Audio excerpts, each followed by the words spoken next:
ಈಗ ತಾನೇ exhumation site ಅಂದ್ರೆ ಹುತ್ತಿಟ್ಟ ಶವಗಳನ್ನ ಮೇಲೆ ಎತ್ತುತ್ತಾ ಇರುವಂತಹ ಜಾಗೆಯಿಂದ ಬಹಳ ಒಂದು ಡಿಸ್ಟರ್ಬಿಂಗ್ ಮಾಹಿತಿ ಬರ್ತಾ ಇದೆ. ಏನು ಅಂತ ಹೇಳಿದ್ರೆ, ಯಾವ ಜಾಗದಲ್ಲಿ ಆ ವ್ಯಕ್ತಿ ವಿಸಿಲ್ ಬ್ಲೋವರ್ ವಿ ಅನ್ನುವಂತ ವ್ಯಕ್ತಿ ಈ ಪಾಯಿಂಟ್ ಮಾಡಿದ್ದ, ಇಲ್ಲಿ ನಾನು ಹೂತ್ ಹಾಕಿದ್ದೇನೆ ಅಂತ ಹೇಳಿ, ಆ ಜಾಗದಲ್ಲಿ ಸುಮಾರು 15 ಅಡಿಯವರೆಗೆ ವೇಸ್ಟ್ ಅನ್ನು ಹಾಕಿದ್ದಾರೆ, ಕನ್ಸ್ಟ್ರಕ್ಷನ್ ವೇಸ್ಟ್ ಅನ್ನು ಹಾಕಿದ್ದಾರೆ. ಆ ಫೋಟೋಗಳನ್ನ ನಾನು ನಿಮ್ಮೆಲ್ಲರಿಗೂ ಕೂಡ ಶೇರ್ ಮಾಡ್ತಾ ಇದ್ದೀನಿ. ನೀವು ನೋಡಬಹುದು, ಕನ್ಸ್ಟ್ರಕ್ಷನ್ ವೇಸ್ಟ್ ಅಂದ್ರೆ ವೇಸ್ಟ್ ಕಾಂಕ್ರೀಟ್ ಬ್ಲಾಕ್ಸ್ ಅವೆಲ್ಲವೂ ಕೂಡ ಬಿದ್ದಿದ್ದಾವೆ ಇಲ್ಲಿ. ಆ ನಂತರ ಅದು ಏನಿದೆ ಹೊಸ ಮಣ್ಣದು, ಅದೇನು 10-15 ವರ್ಷದಿಂದ ಹಾಕಿದಂತ ಮಣ್ಣಲ್ಲ, 3-4 ವರ್ಷದಿಂದನೂ ಕೂಡ ಹಾಕಿದಂತ ಮಣ್ಣಲ್ಲ, 1 ವರ್ಷದ ಆಸುಪಾಸಿನಲ್ಲಿ ಹಾಕಿದಂತ ಮಣ್ಣು ಅಂತ ಆ ಫೋಟೋಗಳನ್ನ ನೋಡಿದ್ರೆ ನಮ್ಗೆ ಗೊತ್ತಾಗುತ್ತೆ. ಹೀಗಾಗಿ ನಾನು ರಾಜ್ಯ ಸರ್ಕಾರಕ್ಕೆ ವಿನಂತಿ ಮಾಡ್ಕೊಳ್ತಾ ಇದ್ದೇನೆ, ಏನೊಂದು ಬಹಳಷ್ಟು ಹಾನೆಸ್ಟ್ ಆಗಿ ಇನ್ವೆಸ್ಟಿಗೇಷನ್ ಮಾಡ್ತಾ ಇದ್ದಾರೆ.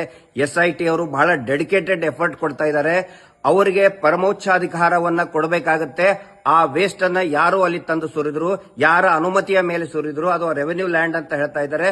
ಅದು ರೆವೆನ್ಯೂ ಲ್ಯಾಂಡ್ ಇರಬಹುದು, ಫಾರೆಸ್ಟ್ ಲ್ಯಾಂಡ್ ಇರಬಹುದು.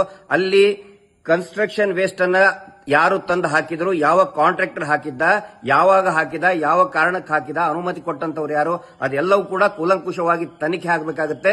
ಇಲ್ಲ ಅಂತ ಹೇಳಿದ್ರೆ ಏನಾಗುತ್ತೆ, 15 ಅಡಿ ಮಣ್ಣು ಹಾಕಿ ಅದರಲ್ಲಿ 8 ಅಡಿ ತೆಗೆದು ಏನು ಸಿಗಲಿಲ್ಲ ಅಂತಂದು ಹೇಳಿ ಅದೊಂದು ತಪ್ಪು ಸಂದೇಶ ಹೋಗ್ತಾ ಇದೆ. ಇಷ್ಟು ದಿನ